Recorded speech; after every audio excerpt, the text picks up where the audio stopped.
نحمده ونصلي على رسوله الكريم أما بعد أعوذ بالله من الشيطان الرجيم بسم الله الرحمن الرحيم اقرأ باسم ربك الذي خلق خلق الإنسان من علق اقرأ وربك الأكرم الذي علم بالقلم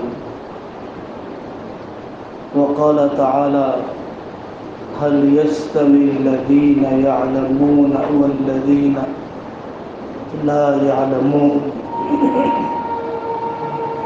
وقال تعالى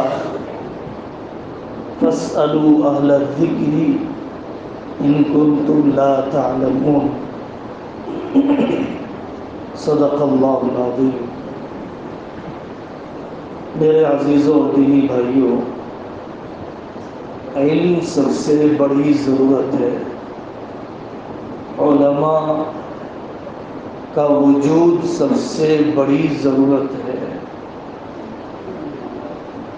علم اور علماء نہ ہوں تو انسان حیوانوں کی زندگی گزارنے لگ جاتے ہیں۔ وہ علم جو انسان کو انسان بناتا ہے، صرف نوٹ چھاپنے کی مشین نہیں، وہ علم جو آدمی کو قبر اور آخرت یاد دلاتا ہے، صرف US اور گلف کی کرنسی کا ویلیو نہیں، وہ علم جو انسانوں کے دل میں حیا، شکر، صبر، رحم پیدا کرتا ہو، وہ علم جو انسانوں کی روح کو سنوارتا ہو، اس علم کی سب سے پہلی، سب سے زیادہ ضرورت ہے۔ ایک لڑکا بہت کم عمری میں باہر ملک پڑھنے کے لیے گیا، اتنے دن تک رہا کہ اپنی زبان بھول گیا، وہاں کی انگریزی زبان ہی بولنے لگا۔ واپسی ہو گئی، اپنی ماں کے پاس ملاقات کے لیے آیا، طبیعت خراب ہو گئی، ڈاکٹر نے دوائی دی، یہ کھانے سے پہلے، یہ کھانے کے بعد، پوری تفصیلات لکھ کر دے دی۔ اس کے بعد وہ بچہ اپنے بستر پر لیٹے ہوئے اپنی ماں سے کہنے لگا واٹر واٹر۔ ماں بیچاری بیٹے کی زبان جانتی نہیں ہے، جوس بنا کر لے آئی، لسی بنا کر لے آئی، وہ چیختے جا رہا ہے واٹر واٹر، دوائی لے کر آتی ہے، سیرپ پیش کرتی ہے، پنکھا بڑھا دیتی ہے، تکیہ سر کے نیچے رکھ دیتی ہے، اس کے پیر صحیح کر دیتی ہے، وہ کہتا ہے واٹر واٹر۔ آخر میں پریشان ہو گئی، دوڑے ہوئے ڈاکٹر صاحب کے پاس گئی، میرا بیٹا کچھ کہہ رہا ہے، مجھے سمجھ میں نہیں آتا ہے۔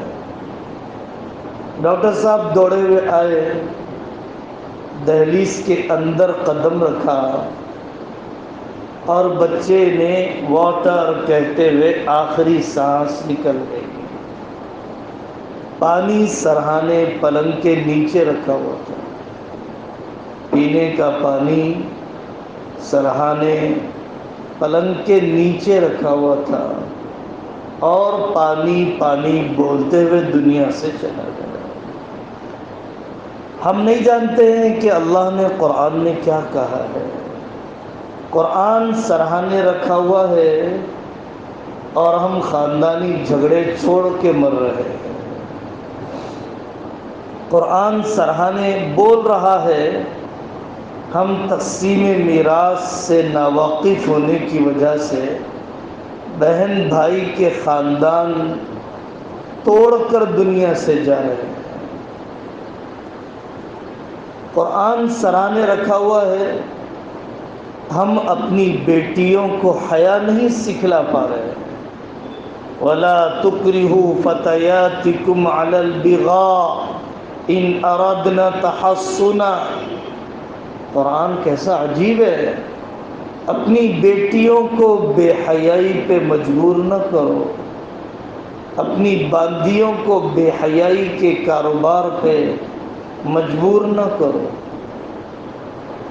کوئی ایجوکیشن میں بٹھایا، محرم نامحرم بھی نہ بتایا، فون بھی تھمایا، بیچلرز کو کمرے کرائے پر بھی دیے، نکاح میں تاخیر بھی کرنے لگا، اور پھر اس کے بعد کہتا ہے کہ بیٹا تمہاری حیا متاثر نہیں ہونی چاہیے، تمہاری پاک دامنی داغدار نہیں ہونا چاہیے، تیرا پردہ لوٹنا نہیں چاہیے۔ کیوں نہیں لوٹے گا؟ سورۃ النور سناؤ، سورہ احزاب سناؤ، اللہ تعالیٰ نے پردے کے احکام بتلائے ہیں۔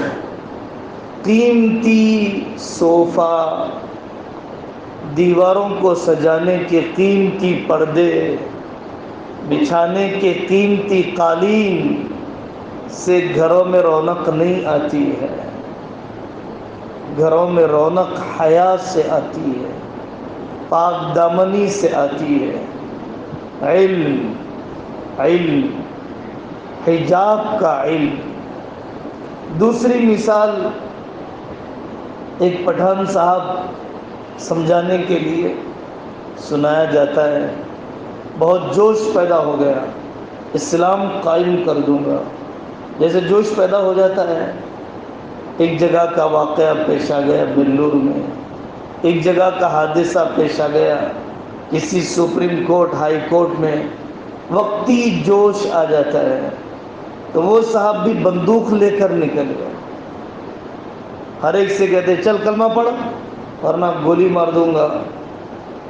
تو وہ جان بچی لاکھوں پائے، صاحب کلمہ پڑھا دیجیے، آپ ہی کلمہ پڑھا دیجیے۔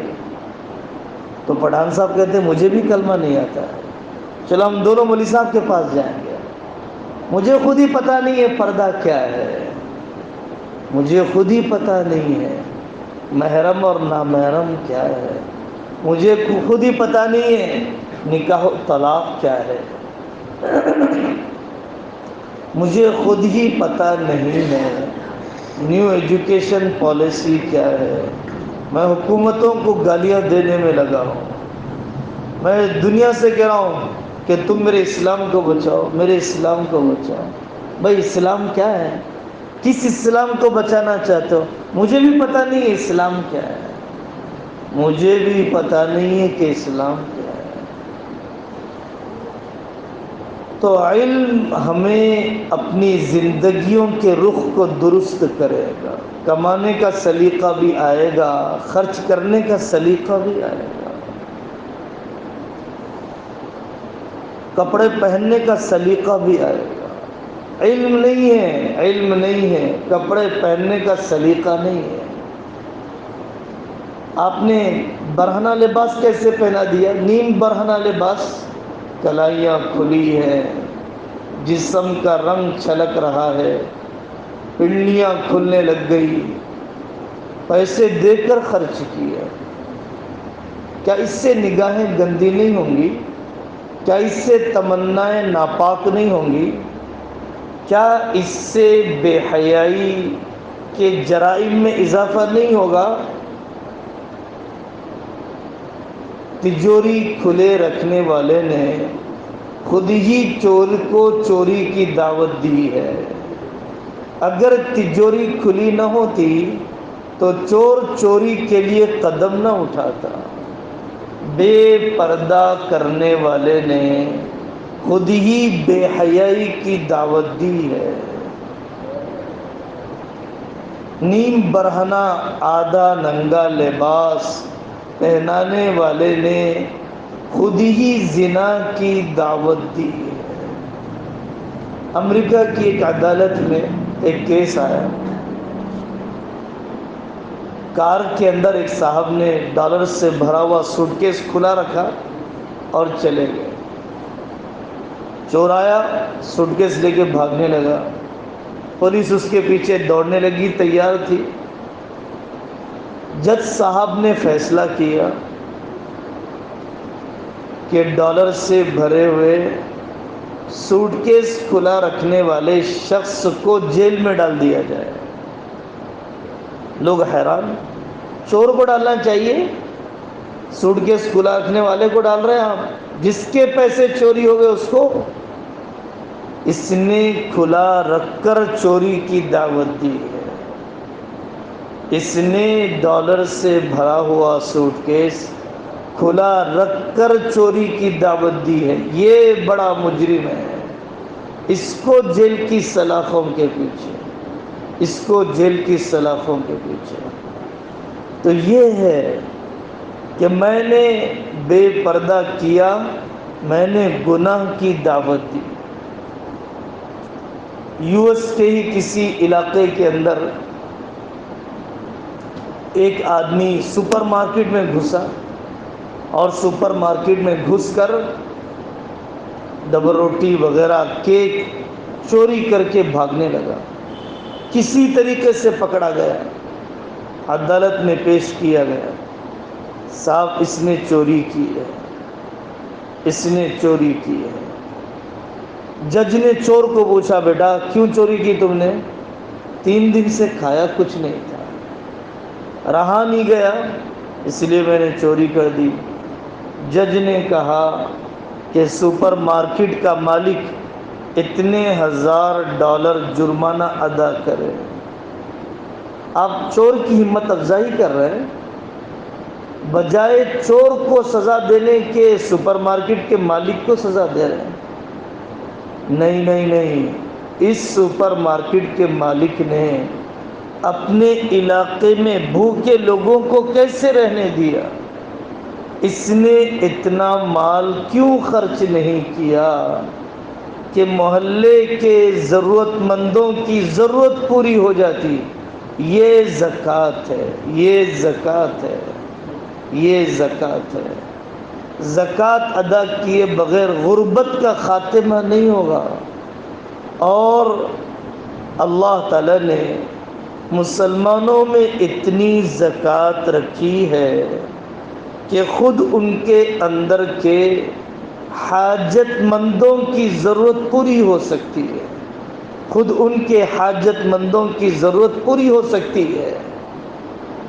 علم نہیں ہے تجارت کا، علم نہیں ہے تجارت کا، فائنانس پہ پیسہ لے آیا، فائنانس پہ پیسہ لے آیا، ہر دن کی گاڑی کمائی فائنانسر کو دے رہا ہے۔ پہلے پیسے دیا اور جب پیسے ادا نہیں ہوئے تو گاڑی بھی چھن گئی، اور فائنانس بڑھتا گیا تو فائنانسر کی میلی نظریں میری بیوی اور جوان بیٹی کی طرف اٹھنے لگ گئی، یہ حرام کی طرف۔ ان الربا وان کثر فان عاقبته الى كل، سود کے ذریعے سے تمہاری کوئی ترقی نہیں ہے، کوئی ترقی نہیں ہے، کوئی ترقی نہیں ہے، نتیجہ تباہی پر، نتیجہ تباہی پر۔ کل ہی ہم ایک دوست کے گھر پہ گئے، شاندار ضرورت کے بقدر مکان بتلایا، دل جھانکنے لگ گیا تھا، بینک سے فائنانس پہ پیسے لاؤں، تھوڑا تھوڑا کر کے بنایا۔ اللہ نے فائنانس کی ذلت سے بچایا، بیاج کی ذلت سے بچایا، اور کورونا میں نہ جانے کتنے لاکھوں لوگ ہیں فائنانس ادا نہ کرنے کی وجہ سے بینک نے کہہ دیا کہ ان کے ذاتی مکان کو بھی سیز کر دیا جائے، کیونکہ انہوں نے 2 سال کا کی انسٹالمنٹ ادا نہیں کیا ہے۔ اتنا بے رحم، اتنا خون کو چوسنے والا نظام، اور آدمی سمجھ رہا ہے یہ میری خیرخواہی کرتا ہے، یہ میری خیرخواہی کرتا ہے۔ نہیں میرے عزیزو، علم بتائے گا تجارت کے اصول، علم بتائے گا خرچ کرنے کے ضابطے۔ 2 پیسے آ گئے تو مجھے کہاں خرچ کرنا ہے؟ جلدی سے 20,000 کا فون خریدنا ہے۔ پیسے آ گئے، جلدی مجھے کیا کرنا ہے؟ ایک مہنگی گاڑی خریدنا ہے، سڑک پر لوگوں کو اپنی طرف لبھانے کے لیے۔ 2 پیسے آ گئے، مجھے کیا کرنا ہے؟ مجھے زبردست برتھ ڈے پارٹی کرنا ہے تاکہ لوگوں کو پتہ چلے کہ یہاں بھی ایک ہیرو رہتا ہے۔ خرچ کرنے کا سلیقہ۔ 2 پیسے آ گئے، فوراً بچت کرنا شروع کر دیا۔ چھوٹا سا مکان تو بنا لوں گا، بہنوں اور بھائیوں کی پڑھائی پر خرچ کروں گا، اپنے والد کو اللہ والوں کی صحبت میں بٹھاؤں گا، اپنی والدہ کا فرض حج کرواؤں گا۔ اللہ تعالیٰ نے 2 پیسے مجھے دیے، میں اپنے بہنوئی کے کاروبار کو کھڑا کر دوں گا، میں اپنے بھائی کی پڑھائی میں ترقی کے میدان میں مدد کروں گا۔ میں تو نہیں پڑھ سکا، میرا بھائی پڑھائی کے میدان میں آگے بڑھے، عالم بنے، حافظ بنے، مفتی بنے، ماڈرن ایجوکیشن میں IPS بنے، کلیکٹر بنے، اور MBA، اور آگے فائنانس، اور آگے اسلامی فائنانس، اور میرا بیٹا صاحب، میرا بھائی جائے جرنلسٹ بنے۔ پیسے خرچ کرنے کا سلیقہ، پیسے خرچ کرنے کا سلیقہ، علماء کی صحبت اور علم کی ضرورت۔ علم کے آنے کے بعد آدمی کو پتہ چلتا ہے زندگی کے شعبے بوجھ محسوس ہونے لگتے ہیں جب آدمی شریعت کا علم حاصل نہیں کرتا ہے۔ نکاح کیا، میری بہن کا نکاح کرنا ہے، مجھے 4 لاکھ کے پیسے جمع کرنے ہیں، جوڑا 16,000 کا لانا ہے، 4 تولے تو دینا ہی پڑے گا، سونا مہنگا ہوتے جا رہا ہے۔ لیکن میں نے اپنی بہن کو میٹھی زبان استعمال کرنا نہیں سکھلایا، میں نے اپنی بہن کو اپنا کچن سنبھالنا نہیں سکھلایا، فونوں میں تو 24 گھنٹے بٹھایا، قرآن پڑھنا نہیں سکھلایا۔ میں نے اپنی بہن کو شوہر کا مقام، ساس بھی کبھی بہو تھی، ایسے نہ جانے کتنے سیریل اور نہ جانے عشق بازی اور اجنبی مردوں کے ساتھ بھاگنے کے طریقے، ساری فلموں کا 2 ہی خلاصہ ہے، ساری فلموں کے 2 ہی سبق ہے۔ پورے فلم بن نہیں سکتے ہیں اگر یہ 2 زہر نہ ملائے جائے، ایک عشق، ناجائز محبت، بے حیائی اور زناکاری، اور اس کے طریقے اور انداز، اس کے راستے اور مکاریاں، اس کے لیے رابطے کی کوششیں اور کانٹیکٹس، ایک زہر اور دوسرا قتل و غارت گری۔ ان 2 چیزوں کے بغیر کوئی فلم نہیں بن سکتی ہے، اور اس کا دیکھنے والا اس نے کبھی فضائل اعمال میں صحابہ کی زندگی کو نہیں سنا، صحابیات کی زندگی کو نہیں سنا، دیکھا دیکھا دیکھا، یوں ہی کوئی نہیں دیکھتا ہے، ٹائم پاس کے لیے نہیں، ہر واقعے سے دل تاثر لے رہا ہے، ہر ایکشن سے دل تاثر لے رہا ہے۔ تو میں نے اپنی بہن کو علم دیا ہوتا، مکتب میں بٹھایا ہوتا، میں نے اسے سنایا ہوتا سسرالی زندگی، دیورانی جٹھانی کے ساتھ رہنے کے اتار چڑھاؤ، قناعت کی زندگی، تھوڑے پر صبر کرنا، اللہ کے سامنے دکھڑا سنانا، یہ اصل علم ہے، یہ اصل تربیت ہے جو ایک بھائی کو چاہیے کہ اپنی بہن کو دے۔ اس کے بغیر اس کا گھر بسنے والا نہیں ہے، اس کا گھر مہاراجہ پلنگ سے نہیں بسے گا، اس کا گھر 4 تولے سونا دینے سے نہیں بسے گا، اس کا گھر فارمیلٹی کے 10th پڑھوا دینے سے نہیں بسے گا۔ جاؤ دیکھو کورٹ کے باہر کون کھڑے ہوئے ہیں، جاؤ دیکھو دارالقضاء گولکنڈہ قلعے میں جا کر کون بیٹھی ہوئی ہیں، دیکھو جاؤ سیاست آفس میں دوسرے نکاح کے لیے 400-500 رشتے کی لڑکیاں انتظار کر رہی ہیں۔ خاندان کیوں ٹوٹے ہیں، رشتے کیوں بکھرے ہیں، طلاق خلا کی جرأت کیوں بڑھ گئی ہے؟ ڈگریوں کی کمی، دین کے علم کی کمی، لیکچرروں کی صحبت کی کمی، علماء کی صحبت کی کمی۔ بیچاری پڑھانے والی خود ہی طلاق شدہ ہے، بیچاری پڑھانے والی خود ہی خلا شدہ ہے، بیچاری پڑھانے والی ٹیوٹر خود ہی بیچاری اپنی ساس کو نبھانے کا حوصلہ نہیں رکھتی ہے، وہ میری بیٹی کے لیے آئیڈیل کیا بن سکتی ہے؟ کس خاتون کو آئیڈیل بنا کر اپنی بیٹی کے سامنے پیش کر رہے ہو؟ ان کے لیے آئیڈیل ہے حفصہ بنت سیرین، ان کے لیے آئیڈیل ہے حضرت نفیسہ، ان کے لیے نمونہ ہے حضرت ام رومان حضرت عائشہ کی والدہ، ان کے لیے نمونہ ہے حضرت علیمیہ ندوی رحمۃ اللہ علیہ کی والدہ۔ یہ نمونے، یہ کامیاب عورتیں، تنگیوں میں ولیوں کی ماں بننے والی، فاقوں میں اپنے شوہروں کی فرما برداری کرنے والی، اور سوکھی روٹیاں کھا کر اپنی زبان پر شکایت کا بول نہ لانے والی، سخت سردیوں میں اللہ کے سامنے سجدے میں تڑپنے والی، یہ مائیں کامیاب تھیں۔ ان کامیاب ماؤں کے نمونے میری بیٹیوں کو کہاں ملیں گے؟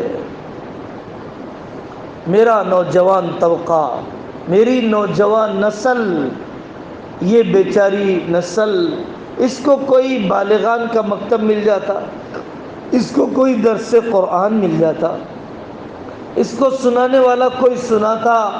7 اصحاب کہف کے نوجوانوں نے کیسے حکومت کی کایا پلٹ دی ہے، انہیں کوئی بتلاتا کہ حضرت ابراہیم علیہ السلام بھی جوان تھے، ایمان پر جمنے کے لیے پورے ملک سے بغاوت، سمعنا فتى یذکرہم یقال له ابراہیم، انہیں کوئی سناتا۔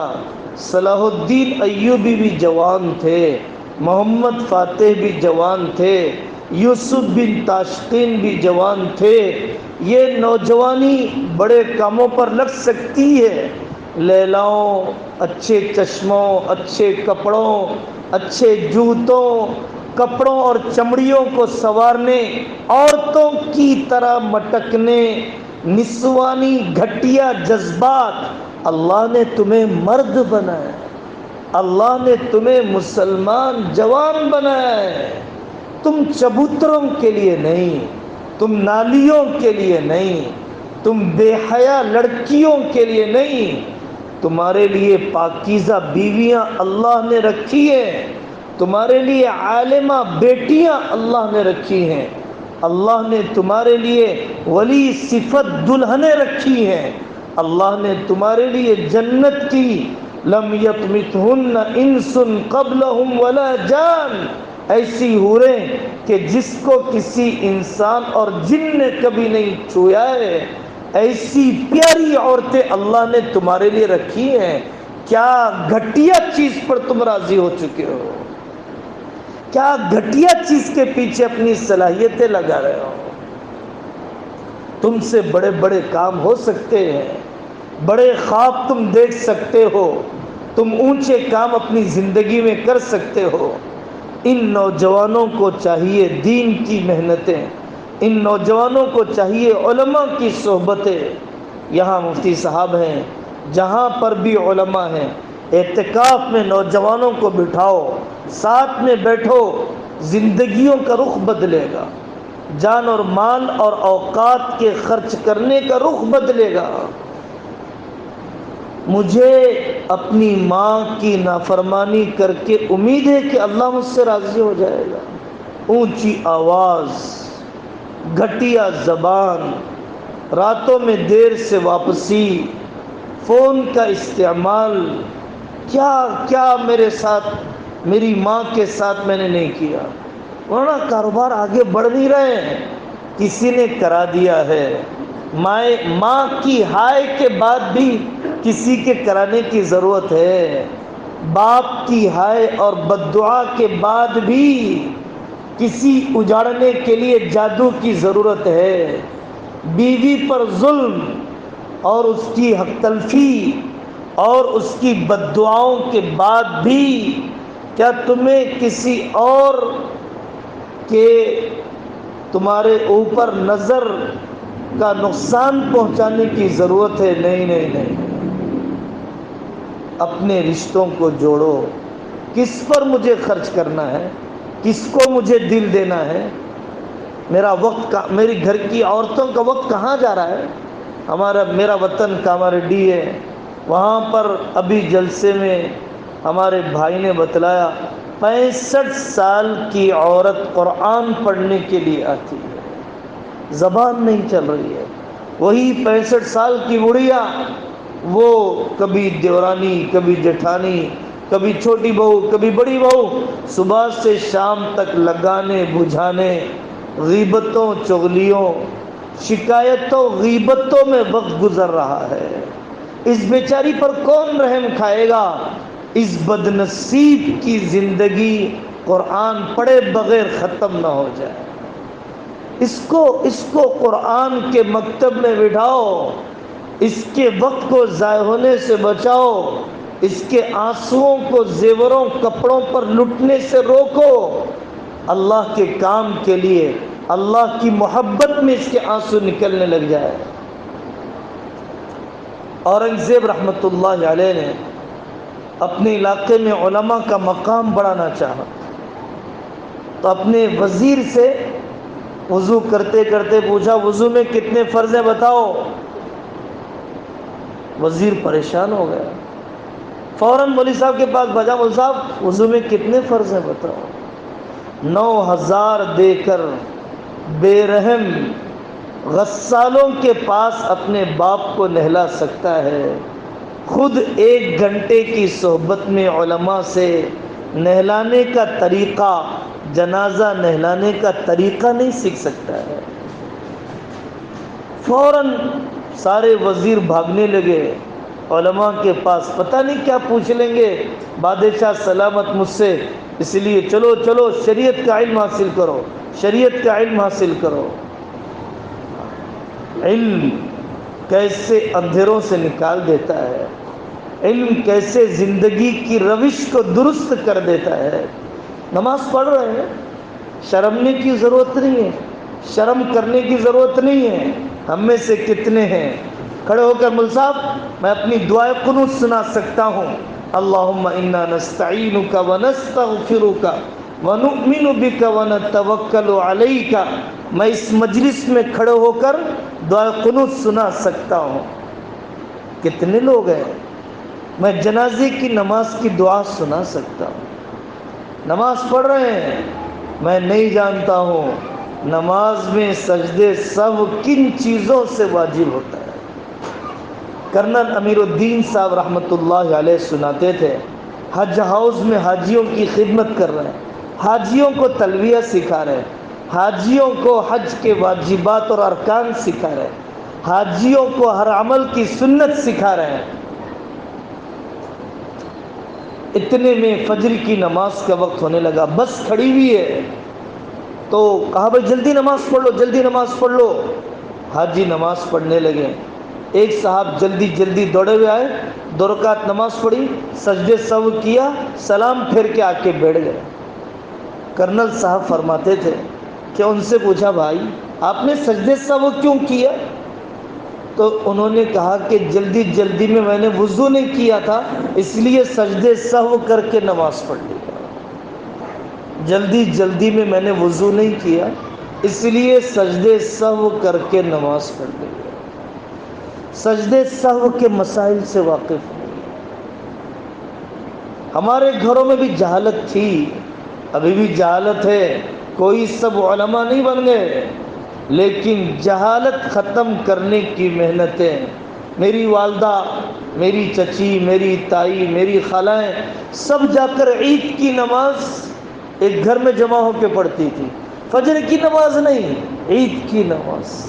عورتوں کے لیے عید کی نماز نہیں ہے، عورتوں کے لیے جمعہ کی نماز نہیں ہے، عورتوں کو جمعہ کے دن ظہر پڑھنا ہے، عورتوں کے لیے فجر کی نماز ہے۔ فجر تو نہیں پڑھا، عید کی نماز پڑھنے لگ گئے۔ عید کی نماز جمعہ کی نماز کے لیے شرط ہے، خطبہ ہو، 3 سے زائد لوگ ہو، شہر ہو، اور مردانہ نماز پڑھائے گا، عورت نماز پڑھاتی ہے۔ انا للہ و انا الیہ راجعون۔ میں نہیں جانتا یہاں پر ہے، میں اپنے بچپن کی جہالت سنا رہا ہوں۔ ہماری مائیں کیسے ان کا رخ بدلے، کیسے ان کا رخ بدلے۔ پلو یہیں پہ رکھا ہوا ہے، اور وضو کرتے کرتے پانی میں ہاتھ ڈالا، اپنے بالوں پر انگلی پھیر دی۔ پاؤں سر کا مسح تو فرض ہے، پاؤں سر کا مسح تو فرض ہے۔ کیا میں نے دیکھا میری والدہ کیسے وضو کرتی ہے؟ وضو ہی نہیں ہوا تو نماز کیسے ہوئی؟ نماز ہی نہیں ہوئی تو گردن پر کتنا بڑا قرض لے کر مر رہی ہے، قرض لے کر مر رہی ہے۔ مولانا عاقل صاحب رحمۃ اللہ علیہ فرماتے تھے، ایک جگہ پر لڑکی کا نکاح ہوا، عالمہ لڑکی، بڑی نیک صفت لڑکی۔ نکاح کے بعد وہ روزانہ فجر پڑھتی، فجر کے بعد سورہ یاسین پڑھتی۔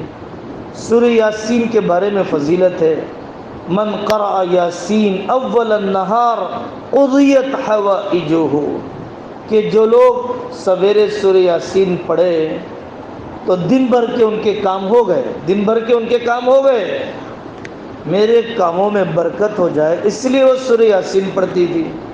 ساس پریشان ہو رہی ہے، ساس کو صرف اتنا پتا تھا کہ سورہ یاسین مردوں پر پڑھی جاتی ہے۔ یہ جب سے کمینی آئی ہے، جو بھی کہا جاتا ہے معاشرے میں، یہ روزانہ سورہ یاسین پڑھتی ہے تاکہ میری روح جلدی نکل جائے۔ کیسی بدخواہ ہے، کیسی یہ میرے موت کے انتظار میں بیٹھی ہے۔ تو اس بیچاری کو صرف اتنا پتا ہے کہ جب روح نکلنے کا وقت ہو، نزاع کی کیفیت ہو تو سورہ یاسین پڑھی جاتی ہے۔ نزاع کے وقت میں کیا کیا جائے؟ میری موت کا وقت قریب آ گیا، مجھے کیا کرنا چاہیے؟ مجھے وضو کرنا چاہیے، مجھے نماز پڑھنا چاہیے، مجھے اللہ کے نیک بندوں کو قریب بٹھانا چاہیے، گندگی دھو لینا چاہیے، کلمہ پڑھنا چاہیے، سورہ یاسین پڑھنے والوں کو بلانا چاہیے، میرے اوپر سورہ یاسین پڑھو، مجھے وصیت کرنا چاہیے، مجھے دواخانہ لے جاؤ، مجھے فلانا بتاؤ۔ نہیں نہیں نہیں نہیں، موت کی تیاری کیسے کی جاتی ہے، موت کے بستر پر کیا کیا جاتا ہے، کیسے پتہ چلے گا؟ افطار پارٹی، روزے داروں کو کھانا کھلانا ہے، روزے داروں کو کھانا کھلانا ہے، بہت بڑی نیکی ہے۔ ایک کھجور سے بھی آدمی افطاری کرا دے تو بڑا اجر ہے۔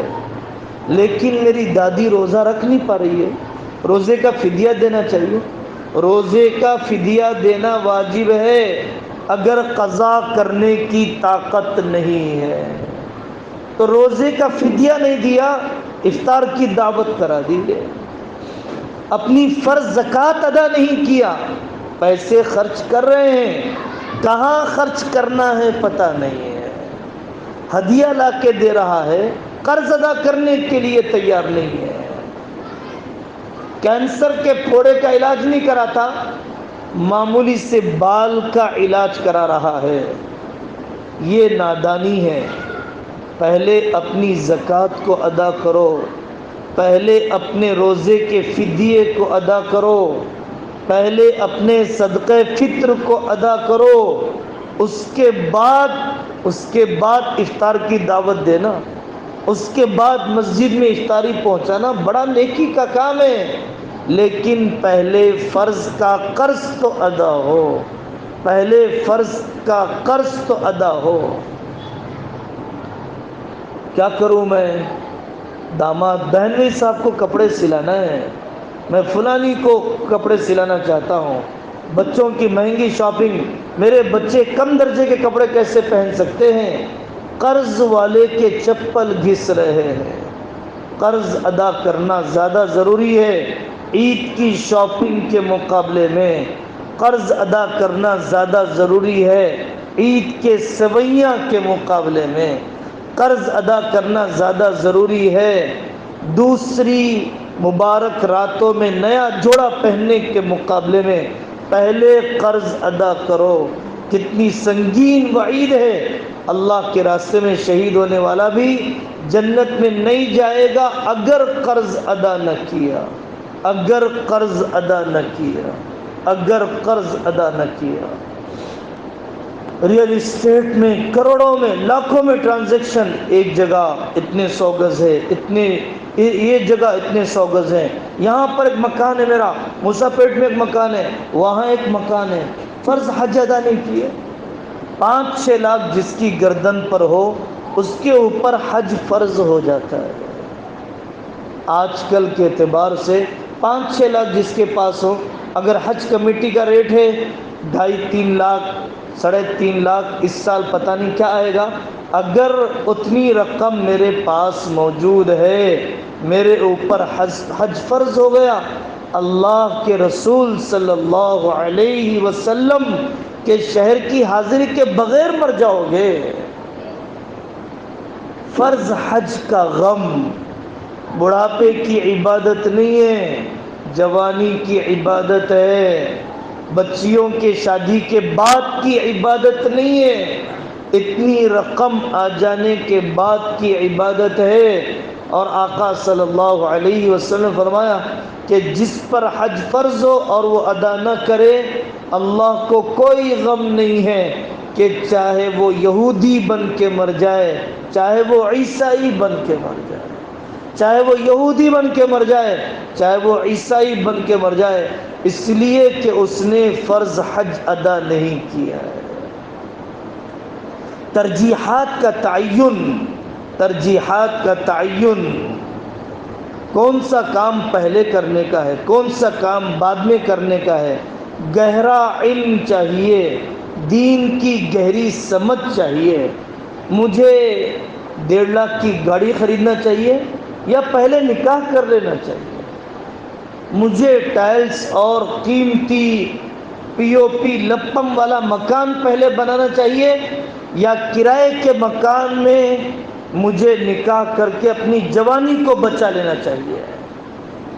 مجھے پہلا کام کون سے کرنے کا ہے، پہلا کام کون سے کرنے کا ہے، یہ ترجیحات کا تعین علماء کی صحبت کے بغیر نہیں ملے گا۔ ایک آدمی ہے سرکاری فارم بھرتے جا رہا ہے، فارم بھرنے کا طریقہ پتہ نہیں ہے، اس کا کام نہیں بنے گا، کہاں کیا لکھنا ہے اس نے لکھا ہی نہیں، پڑھنے والے سے پوچھا ہی نہیں، جاننے والے سے بھروایا نہیں، اس کا کام نہیں بنے گا، کیونکہ آپ نے فارم صحیح نہیں بھرا ہے، آپ نے روزے کا فارم صحیح نہیں بھرا ہے، زکوٰۃ کا فارم صحیح نہیں بھرا ہے، جو آتے گئے اندھا دھند دیتا چلا گیا۔ زکوٰۃ کے مسائل سے واقفیت اور زکوٰۃ کا ایکوریٹ کیلکولیشن، کیونکہ حدیث ہے کہ من کسب طیبا یخبطہ منع الزکاة، جو آدمی حلال کمائے، زکوٰۃ کا روکنا اس کے حلال مال کو حرام کر دیتا ہے، زکوٰۃ کا نہ دینا اس کے حلال مال کو حرام کر دیتا ہے۔